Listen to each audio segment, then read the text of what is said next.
નકલીનો ખેલ અને સાથે સાથે શંકાસ્પદ ખાદ્ય પદાર્થોનો જે ખેલ છે તે ગુજરાતમાં સરેઆમ ચાલી રહ્યો છે તેવા પણ અલગ અલગ પ્રકારના જે બનાવો છે તે સામે આવ્યા છે. દાહોદમાં પણ મામલો સામે આવ્યો છે, પાટણમાંથી પણ મામલો સામે આવ્યો છે. અલગ અલગ જગ્યાએથી આ મામલાઓ સામે આવે છે, જેને લઈને એ સવાલ થઈ જાય કે આખરે વસ્તુઓ ખાવી તો કઈ ખાવી, કારણ કે પાટણમાંથી નકલી ઘી મળી આવ્યું, અમદાવાદમાંથી પણ શંકાસ્પદ ઘી મળી આવ્યું છે, દાહોદમાંથી પણ અખાદ્ય તેલ મળી આવ્યું છે, બીજી તરફ અમદાવાદમાંથી જ બનાવટી પનીર પણ મળી આવ્યું છે. અને આ સમગ્ર મામલાને લઈને લોકો એ સવાલ કરતા થઈ રહ્યા છે કે આખરે ખાવું તો શું ખાવું.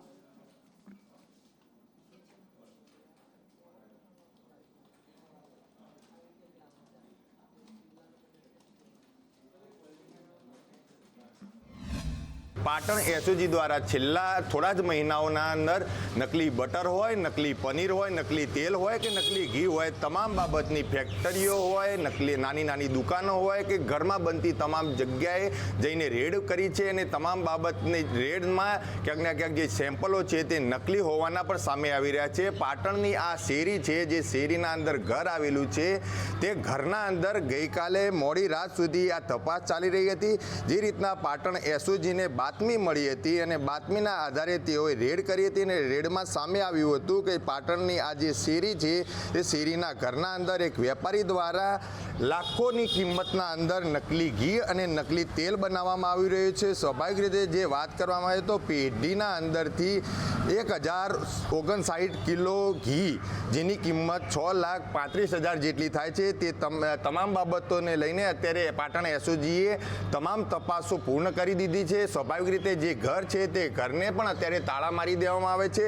છેલ્લા ઘણા સમયથી જે રીતના પાટણ એસઓજી રેડ કરી રહી છે અને નકલી જે ચીજ વસ્તુઓ ખાદ્ય સામગ્રીની બનાવવાની એક બાદ એક પકડી રહી છે, તેની સીધી શંકાની સોય પાટણ ફૂડ એન્ડ ડ્રગ્સ વિભાગ ઉપર જાય છે. કારણ કે જો પાટણ જિલ્લાના અલગ અલગ વિસ્તારોના અંદર નકલી ખાદ્ય સામગ્રી બનાવવાની, ચીજ વસ્તુઓ બનાવવાની ફેક્ટરીઓ હોય, દુકાનો હોય કે ઘરોના અંદર આવી વસ્તુઓ ધમધમતી હોય અને પાટણ ફૂડ એન્ડ ડ્રગ્સ ઊંઘતું ઝડપાય છે, તો શું આ વેપારીઓ કે આ માલિકો કે આ માફિયાઓ પાસેથી ફૂડ એન્ડ ડ્રગ્સ વિભાગ હપ્તાખોરી કરે છે? તે તમામ બાબતોને લઈને શંકા જઈ રહી છે. પાટણ જિલ્લાની પબ્લિક અત્યારે ક્યાંક ને ક્યાંક સીધી રીતે જે પાટણ ફૂડ એન્ડ ડ્રગ્સ વિભાગ છે તેના ઉપર શંકા કરી રહી છે કે જે લોકોના સ્વાસ્થ્ય સાથે ચેડા થાય તેવી વસ્તુઓ પણ તે તપાસવામાં ક્યાંક ને ક્યાંક ઊણી ઉતરી હોય તેવું સામે આવી રહ્યું છે.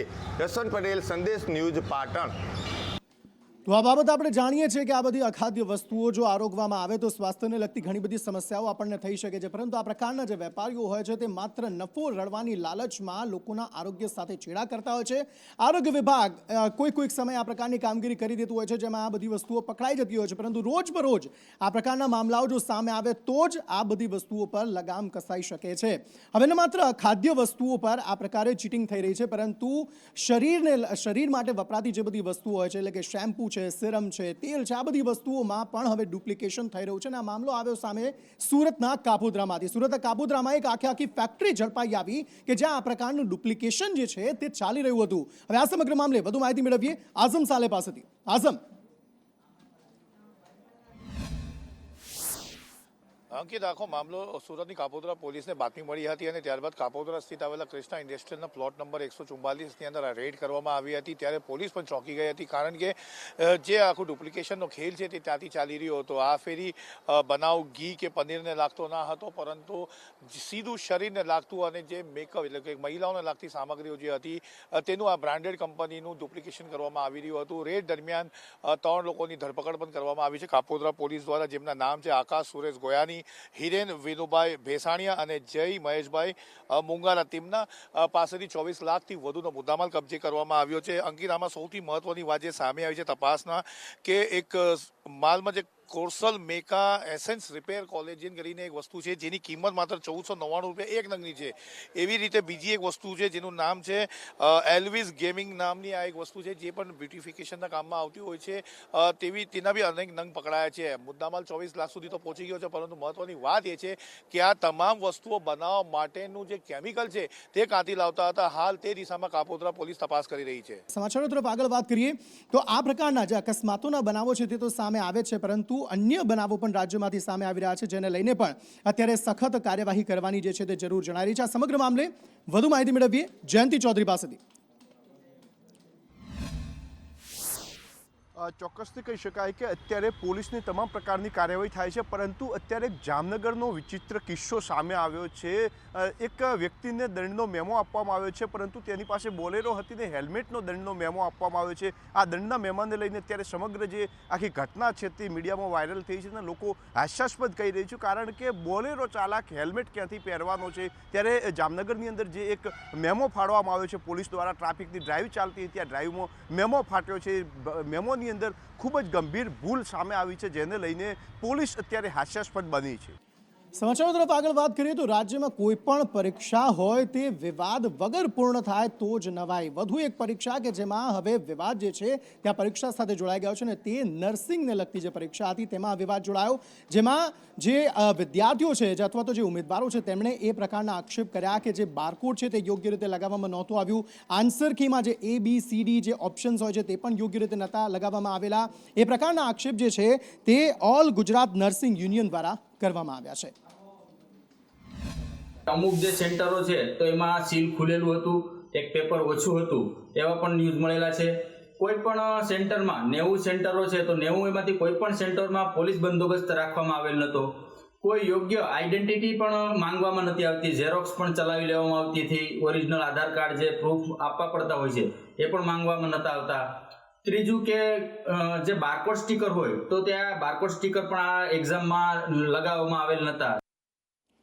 આ તરફ રાજ્યમાં મચ અવેટેડ સ્થાનિક સ્વરાજની ચૂંટણીઓ આવતીકાલે યોજાવાની છે। એક મનપાની સાથે 66 જેટલી નગરપાલિકાઓ કે જેના માટે આવતીકાલે ચૂંટણીઓ યોજાવાની છે। 10,000થી વધારે ઉમેદવારો જેનું ભાવિ આવતીકાલે સીલ થવાનું છે। આખરે કઈ રીતે તૈયારીઓ છે આ સમગ્ર મામલે વધુ માહિતી મેળવીએ હિરેન રાવલ પાસેથી। હિરેન,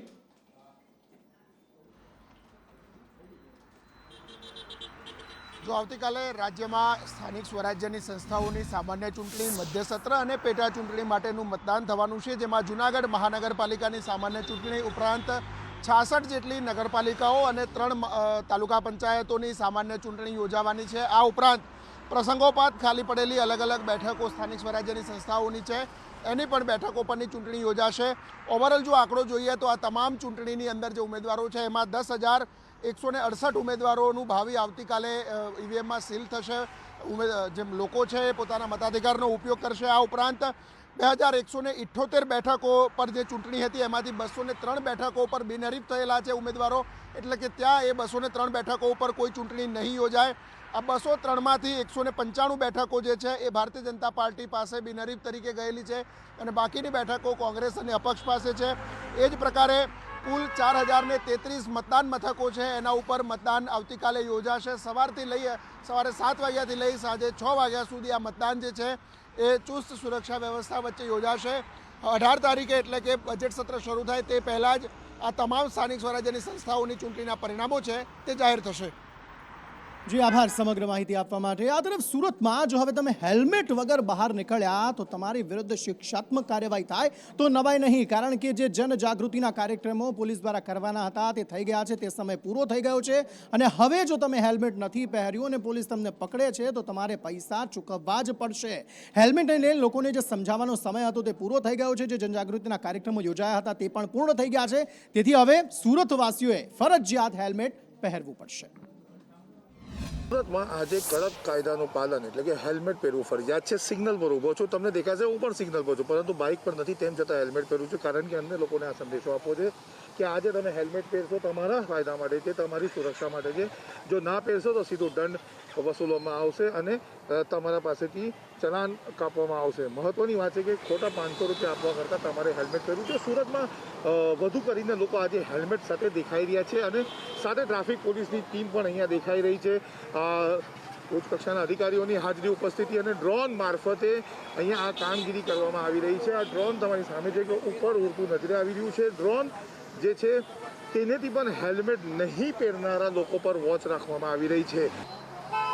જે લોકો ટ્રાફિક અવેરનેસ મંથના અંતે પણ હેલ્મેટ પોતાની સુરક્ષામાં નથી સમજતા કે જેને હેલ્મેટ નથી પહેરવું, પોતાના અને પોતાના પરિવારની સુરક્ષાની કોઈ પણ પ્રકારની લોકો દરકાર નથી કરતા, એવા લોકો વિરુદ્ધ દંડાત્મક કાર્યવાહી કરવામાં આવી રહી છે અને ડ્રોનની મદદથી જે મુખ્ય માર્ગોની આજુબાજુના રસ્તાઓ પરથી જે પબ્લિક રોડ ઉપર આવી રહી છે એને જે હેલ્મેટ નથી પહેરતા એના વિરુદ્ધ કાર્યવાહી કરવા માટે ડ્રોનની મદદથી પણ આ વાય જંકશન ખાતે અમે અમારી ટીમ સાથે હાજર છીએ. સમાચારો તરફ આગળ વાત કરીએ. કડકડતી ઠંડી, હાડ થીજવતી ઠંડી, એનો સમય હવે પૂરો થઈ રહ્યો છે. ધીરે ધીરે તાપમાનમાં વધારો થઈ રહ્યો છે અને ગરમીનો માહોલ જે છે તે રાજ્યમાં જોવા મળી રહ્યો છે. હવામાન વિભાગે આગાહી કરી છે કે હવે ધીરે ધીરે પારો ઉચકાશે અને ઉનાળાની શરૂઆત થશે.